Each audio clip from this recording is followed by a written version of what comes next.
अमरीकी सदर का गजा बोर्ड ऑफ पीस हकीकत बन गया। पाकिस्तान समेत 19 ममालिक के सरबराहान के मसवदे पर दस्तखत। वज़ीर-ए-आज़म शहबाज शरीफ ने अमरीकी सदर के गजा बोर्ड ऑफ पीस के मसवदे पर दस्तखत कर दिए। वज़ीर-ए-आज़म शहबाज शरीफ और अमरीकी सदर के दरमियान खुशगवार गुफ्तगू। ट्रंप का दस्तखत करने पर वज़ीर-ए-आज़म शहबाज शरीफ से इजहार तशक्कुर। सऊदी अरब, तुर्की, कतर, कोसोवो, पैराग्वे ने भी गजा बोर्ड ऑफ पीस के मसवदे पर दस्तखत कर दिए। UAE, Hungary, Indonesia, Mongolia, Uzbekistan, Kazakhstan, Azerbaijan, Bahrain, उर्दन, अर्जेंटाइन, मराकश, बुल्गारिया और आर्मीनिया समेत 19 ममालिक शामिल। अमरीकी सदर डोनाल्ड ट्रंप ने गजा बोर्ड ऑफ पीस के मसवदे पर दस्तखत करने वाले रहनुमाओं से फर्दन फर्दन मुसाफा किया।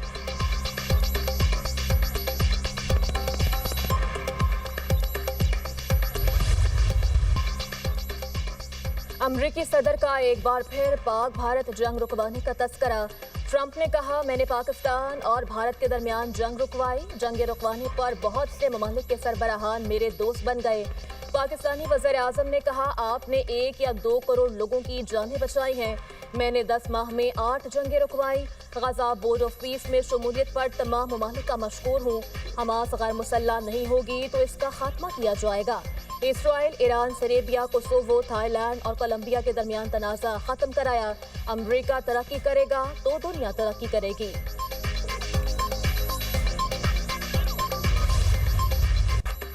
डेवोस में बोर्ड ऑफ पीस के चार्टर पर दस्तखत करने की तकरीब का इनेकाद।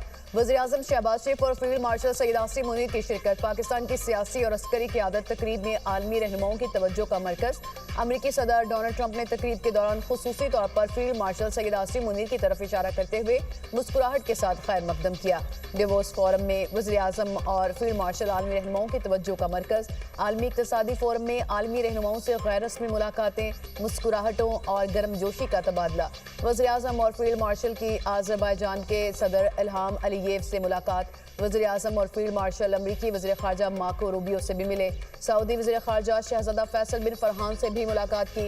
वज़ीर-ए-आज़म और फील्ड मार्शल की अमरीकी सदर की खुसूसी खिताब की तकरीब में भी शिरकत। नायब वज़ीर-ए-आज़म इसहाक़ डार की तुर्क वज़ीर ख़ारजा से मुलाकात। फील्ड मार्शल सईद आसिम मुनीर की भी मुलाकात में शिरकत। इसहाक़ डार की थाईलैंड के वज़ीर ख़ारजा से भी मुलाकात।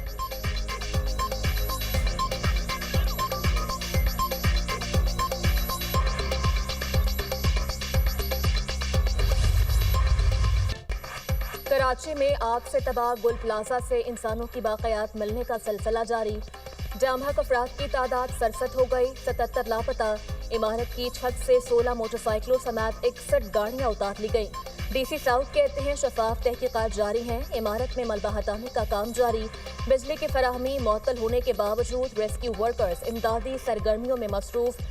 सिंध बिल्डिंग कंट्रोल अथॉरिटी और पाकिस्तान इंजीनियरिंग काउंसिल का गुल प्लाजा का दौरा।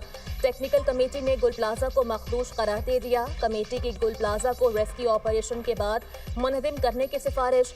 गुल प्लाजा से मुत्तसिल प्लाजों का भी मुआयना किया गया।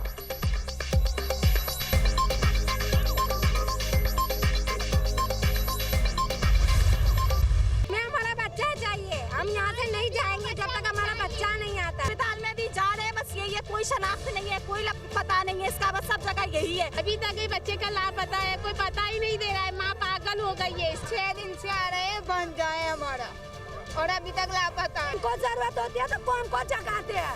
आज कौन को जरूरत है वो लोग सोए पड़े जागे ना, इनके जमीर कहाँ है। प्यारों की याद और लबों पर फरियाद। गुल प्लाजा के बाहर आज भी खवातीन का एहतजाज। इंतजामिया ने इमारत के अंदर जाने से रोक दिया। मुजाहिरीन का कहना है 6 रोज हो गए, हमारे बच्चे मलबे तले दबे हैं, तलाश किया जाए।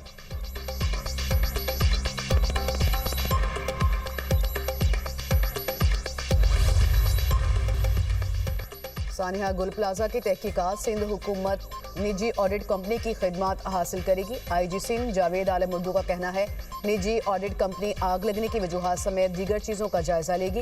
रिपोर्ट की रोशनी में मज़ीद कार्रवाई अमल में लाई जाएगी। अहम दुकानदारों समेत तमाम मुंसलिक अफराद के बयानात रिकॉर्ड किए जाएंगे। पुलिस टीम भी वाक़े की जाँच कर रही है। सिंध बिल्डिंग कंट्रोल अथॉरिटी ने कराची भर में फायर सेफ्टी मुआयनों का आगाज़ कर दिया। शहर की 35 रिहायशी और कमर्शल इमारतों में फायर सेफ्टी इंतजाम का जायजा। DGSBCA के मुताबिक फायर सेफ्टी में खामियों पर मुतालिका इमारतों को इस्लाही नोटिस जारी किए जा रहे हैं। KMC के सर्वे में शामिल 266 इमारतों इमारतों समेत दीगर अहम इमारतों को नोटिस जारी किए जा रहे हैं। मुकर्रर वक्त में फायर फाइटिंग आलात और सेफ्टी इकदाम करना होंगे, वरना इमारतों को सील कर दिया जाएगा।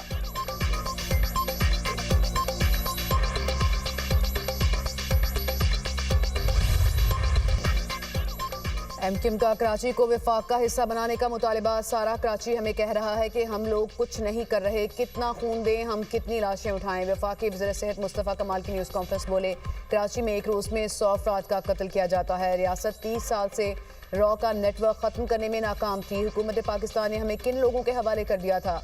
हम तो रियासत की तरफ देख रहे हैं। आप बल्दिया सेक्रेटरी और बोरीबंद लाशों की बात करते हैं। विफाक रियासती इदारों और वज़ीर-ए-आज़म को आवाज़ दे रहा हूँ। पीपल्स पार्टी की नाराज़गी की वजह से वज़ीर-ए-आज़म चाहते हुए भी कुछ चीज़ें नहीं कर सकते।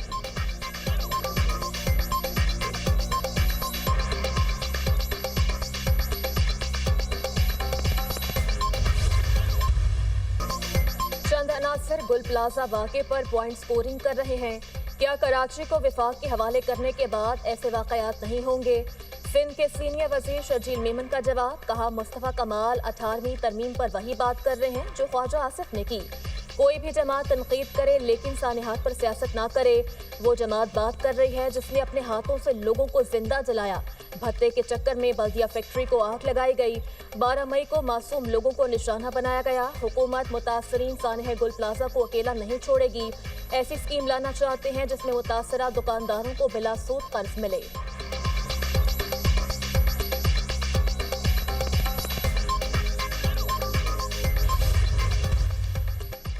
गजा अमन वोट कबूल नहीं। सरबराह JUI मौलाना फजलुर रहमान कहते हैं, आप ऐवान को एतमाद में नहीं ले रहे, चले मत लें।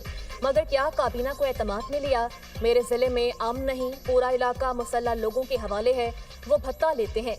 8 फरवरी को यौम सियाह के तौर पर मनाएंगे।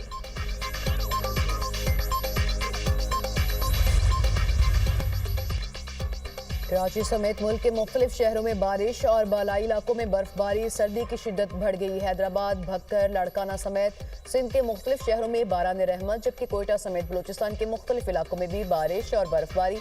कला अब्दुल्ला, ज़ियारत और मुस्लिम बाग समेत कई इलाकों में बारिश के साथ बर्फ के गालों की बरसात। उधर पेशावर में भी बादल बरस पड़े। हंगू और अक्सई के मुख्तलिफ इलाकों में शदीद बर्फबारी। इस्लामाबाद और रावलपिंडी में मौसम अबरालूद, मुख्तलिफ इलाकों में बूंदाबांदी। लाहौर, सरगोदा समेत पंजाब के कई शहरों में सर्द हवाओं के साथ बारिश। मरी में भी बर्फबारी से सर्दी में इजाफा।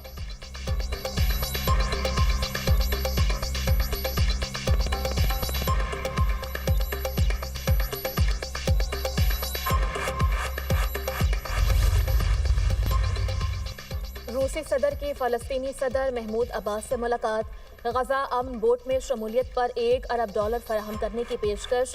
ट्विटर ने कहा, ये रकम सबसे पहले फ़लस्तीनी अवाम की हिमायत के लिए मुख्तस की जाएगी।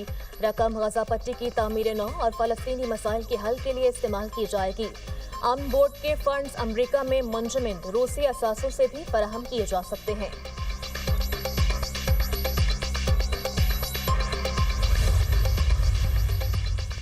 अहले गजा पर जारी इसराइली मुजालिम का सिलसिला थम न सका। मजीद 11 फ़लस्तीनी शहीद, 2 बच्चे और 3 सहाफ़ी शामिल, 6 अफराद जख्मी। अहले गजा साफ पानी से भी महरूम। UN ने नए इंसानी बहरान से मुताल्लिक खबरदार कर दिया।